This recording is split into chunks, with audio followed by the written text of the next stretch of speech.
Samajwadi party ने लोकसभा की 16 सीटों पर अपने उम्मीदवारों की घोषणा कर स्वामी प्रसाद मौर्य की बेटी संघमित्रा मौर्य की राजनीतिक नाव को भंवर में डाल दिया है। स्वामी प्रसाद मौर्य अपनी बेटी के सियासी भविष्य के लिए कौन सा रास्ता तय करेंगे, ये सवाल अब राजनीतिक गलियारों में चर्चा का विषय बना हुआ है। फिलहाल उनके सामने अपने और अपनी बेटी के सियासी भविष्य का सवाल खड़ा है। राजनीतिक जानकार बताते हैं कि समाजवादी पार्टी ने बदायूं से धर्मेंद्र यादव को टिकट देकर स्वामी प्रसाद मौर्य के सामने दुविधा पैदा कर दी कि अब वो अपनी पीढ़ी को आगे बढ़ाएं या फिर पार्टी धर्म का पालन करें। दरअसल संघमित्रा मौर्य साल 2019 के लोकसभा चुनाव में भाजपा के टिकट से पहली बार सांसद बनी थी। इस चुनाव में स्वामी प्रसाद मौर्य ने उन्हें जिताने के लिए अपनी पूरी ताकत लगाई थी, लेकिन 2022 के विधानसभा चुनावों में अचानक स्वामी प्रसाद मौर्य भाजपा को छोड़कर समाजवादी पार्टी में चले गए और भाजपा के खिलाफ कुशीनगर से चुनाव भी लड़ा। उस समय संघमित्रा ने अपनी पार्टी भाजपा का साथ न देकर पिता के पक्ष में प्रचार किया था। इस बात का स्थानीय स्तर पर काफी विरोध होने के बावजूद संघमित्रा को भाजपा ने पार्टी से नहीं निकाला। वो अभी भी भाजपा में है और अब तो खूब सक्रिय नजर आ रही है। ऐसे में भाजपा अगर संघमित्रा को एक बार फिर से बदायूं से टिकट देती है तो संघमित्रा और धर्मेंद्र आमने सामने होंगे। ये देखना दिलचस्प होगा कि स्वामी प्रसाद मौर्य क्या करेंगे।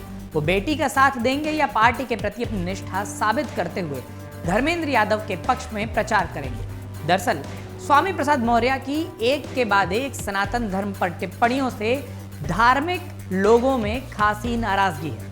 वरिष्ठ राजनीतिक विश्लेषक बताते हैं कि स्वामी प्रसाद मौर्य उनकी बेटी संघमित्रा की राजनीति बड़ी दुविधा भरी है। इसके जिम्मेदार कहीं ना कहीं स्वामी प्रसाद मौर्य खुद हैं।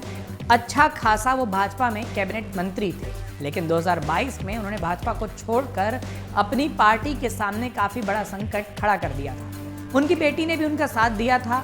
वो अपनी पार्टी को छोड़कर एक तरीके से समाजवादी पार्टी की कार्यकर्ता बन गई। वहां तक तो ठीक था, लेकिन बाद में स्वामी प्रसाद मौर्य ने सनातन के खिलाफ जो बयानबाजी की वो उनके लिए और उनकी बेटी के लिए घातक होता जा रहा है और दोनों ही पक्षों के समाजवादी पार्टी और भाजपा के लोग उसे नहीं पचा पाए।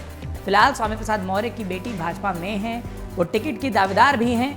भाजपा के मंच और माइक पर वो लगातार नजर भी आ रही हैं। केंद्र सरकार की उपलब्धियों को गिनाने में भी वो काफी आगे हैं। यदि उनके मन मुताबिक इस रास्ते पर चलने का अवसर मिला तो उनका मुकाबला समाजवादी पार्टी के धर्मेंद्र यादव से होगा। ऐसे में स्वामी प्रसाद मौर्य के सामने एक असहज स्थिति बन जाएगी। सियासी जानकारों का कहना है कि स्वामी प्रसाद मौर्य ने सनातन के खिलाफ बयान देकर भाजपा और बसपा में जाने के अपने रास्ते बंद कर लिए। अगर स्वामी प्रसाद मौर्य से सपा को नुकसान होगा तो अखिलेश यादव भी उन्हें किनारे कर सकते हैं। सपा ने बदायूं से टिकट घोषित कर संघमित्रा के लिए भी सारे रास्ते बंद कर दिए।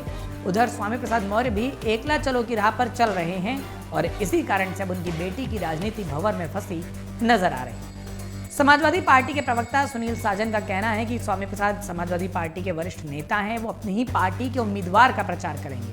वहीं भाजपा के प्रवक्ता आनंद दुबे कहते हैं कि पार्टी में टिकट किसे मिलेगा ये तो शीर्ष नेतृत्व तय करता है। जो भी मापदंडों पर खरा उतरेगा पार्टी उसे ही टिकट देगी।